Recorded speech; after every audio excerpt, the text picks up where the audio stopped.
Aston Villa have won the Europa League, so congratulations to them. And they've been rewarded with some phenomenal FC26 cards. The whole team have had some upgraded Europa League final cards, and this card is incredible. So I was fortunate enough to pack Digne. This isn't a card I would go on the market and necessarily try to buy because it's a left back. He's quite expensive. 300,000 coins is a lot to sink into one player. So for me, I'm looking at like a star striker. I'm looking at like an attacker, someone that's going to get me goals rather than defending. But once I packed him, I was like, let's give him a go, man. So you can play the left back and the left mid position. Now, his base card is honestly incredible. 96 rated. 5-star, 5-star. 92 pace. 86 shooting, 95 passing, 92 dribbling, 96 defending with 93 physicality, stacked across the board.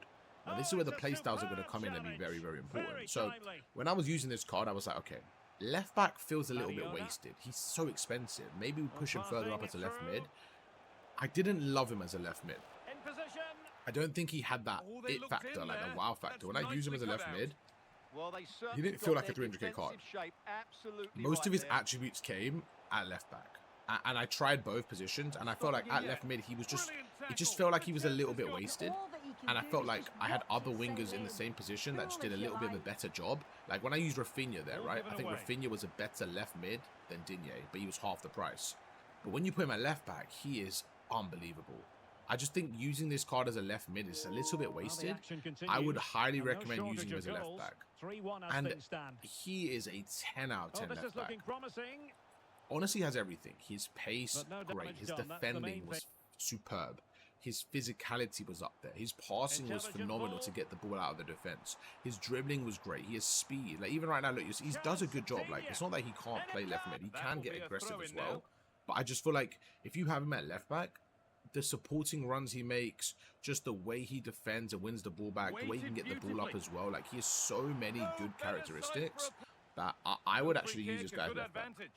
The only thing is like he's so expensive that you could argue like, do you want to waste 300k for a left back? And I definitely see the argument, which is why I would probably stay against it. But at the same time, if you have the coins or maybe you packed him or you're an Aston Villa fan, I think he might be worth it just to shore that left side up. He's that good. He can almost carry the left back and the left mid position, and then you can have like a left mid that's a little bit more attacking that can maybe make those forward runs, and then Digne will be able to cover both spaces. Because even in the highlights now, you're seeing, look, every time he gets a ball, boom, look at that. It's just his positioning was superb. His interceptions were great. His anticipation was great. Look, everything right there. That wasn't even me. That was AI. Like this, like the amount of defending this guy did for me was just a different level.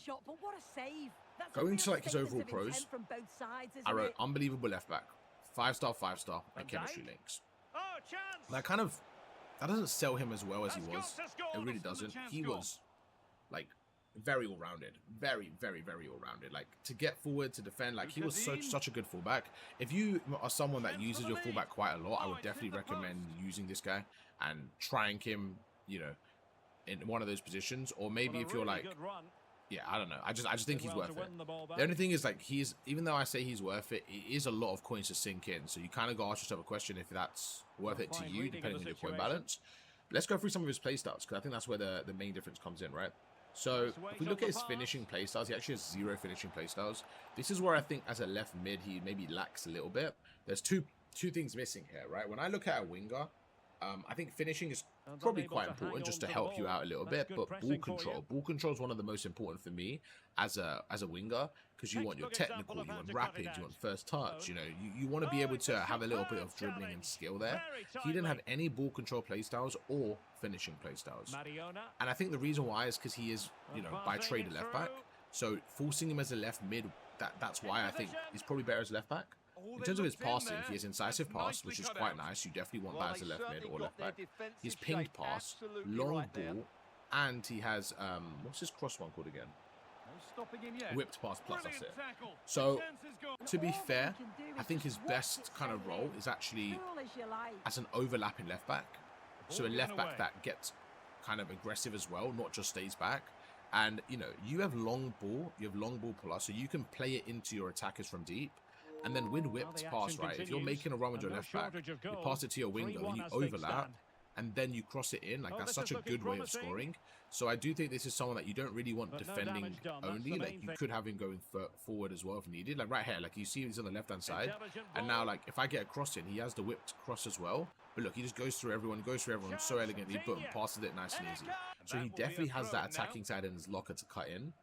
Defending-wise, though, this is his bag. He is jockey, like, playstyle, right? I really like jockey. He has block playstyle as well. Then he has intercept and anticipate plus. So crucial. You want someone like that in your defense. That is going to be vital from stopping the enemy and starting the counter-attack. So good. He has slide tackle as well. Great playstyles. Then for the last one, he has quick step plus as well. So he's actually quite explosive with his sprint. So when he gets the ball, he does have that quick explosiveness that does die down a little bit after, like, while running. So I do think, like, for a winger, you want a little bit more, like, maybe like rapid and stuff. Like, again, I'm comparing Rafinha here, right? Rafinha was my winger. He had rapid, he had quick step, he had technical. I just think he offered a little bit more as that wide attacking playmaker. So that's kind of my take on it. Digne, phenomenal card. Digne, a phenomenal card. Like, one of my favorite cards in the game as a left back. Going anywhere up the pitch, I would probably look at someone else in terms of a budget. If you pack him untradeable, I think he might be worth playing left mid because he is, you know, such an expensive part of your team. So I think it really comes down to you and your team. But yeah, that's kind of my my take on it. I hope you guys enjoyed the video and the review. If you did, make sure to drop a like, subscribe. We're going to do 3 videos a day. It should be like a range of pro clubs and ultimate team reviews. So yeah, let me know who you want to see, and I'll try my best to get those in the squad and get them reviewed. Thanks for watching.